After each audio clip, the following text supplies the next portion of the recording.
สถานการณ์ในตามតំបន់ព្រំដែនកម្ពុជាថៃបានកើនឡើងភាពតានតឹងទីថ្មីម្ដងទៀតនៅវេលាថ្ងៃត្រង់ថ្ងៃទី10ខែតុលាឆ្នាំ2025ខណៈដែលកងកម្លាំងចម្រុំរបស់ថៃបានចេញសកម្មភាពឈ្លានពានលើទឹកដីកម្ពុជាក្រោមលេខនៃការដោះមានយោងតាមសេចក្តីរាយការណ៍ពីតំបន់ព្រំដែនវេលាម៉ោងប្រមាណ 12:50 នាទីថ្ងៃត្រង់កងកម្លាំងថៃបានបញ្ជូនគ្រឿងចក្រធុនធ្ងន់រួមមានត្រាក់ទ័រនិងអាបុលមកធ្វើការឈូសឆាយដីស្រែចម្ការរបស់ប្រជាពលរដ្ឋខ្មែរនៅចំណុចភូមិព្រៃច័ន្ទនិងភូមិជោគជ័យក្នុងស្រុកអូជ្រៅខេត្តបន្ទាយមានជ័យដីនេះគឺជាដីដែលភាគីថៃបានហ៊ុំព័ទ្ធដោយបន្លាលក់តាំងពីខែសីហាកន្លងទៅម្ល៉េះអ្នកសង្កេតការណ៍បានលើកឡើងថាការប្រើប្រាស់គ្រឿងចក្រធុនធ្ងន់ឈូសឆាយដីទំនាបបែបនេះគឺជារឿងមិនសមហេតុផលនិងខុសពីនីតិវិធីនៃការដោះមានធម្មតាដែលនេះបង្ហាញយ៉ាងច្បាស់ពីចេតនាទន្ទ្រាននិងរំលោភបំពានលើអធិបតេយ្យភាពរបស់កម្ពុជាកងកម្លាំងថៃដែលអមការពារសកម្មភាពឈូសឆាយនេះសុទ្ធតែប្រដាប់ដោយអាវុធគ្រប់ដៃ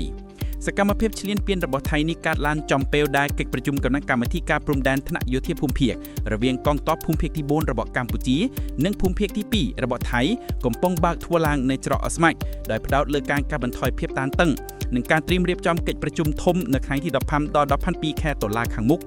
ក្រៅពីនេះការឈូសឆាយនេះក៏ជាសារនយោបាយមួយដែលថៃចង់បង្ហាញដល់កម្ពុជានិងពិភពលោកផងដែរថា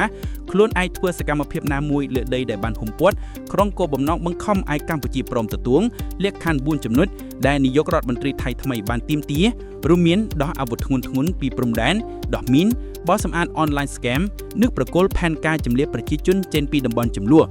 ក្រុមអ្នកសង្កេតការអន្តរកាល IOT ក៏បានចុះពិនិត្យទីតាំងជាក់ស្ដែងនៅភូមិព្រៃច័ន្ទដើម្បីប្រមូលភស្តុតាងនិងរបាយការណ៍ដែលនឹងត្រូវបង្ហាញនៅក្នុងកិច្ចប្រជុំកំពូលអាស៊ាននៅចុងខែតុលាខាងមុខ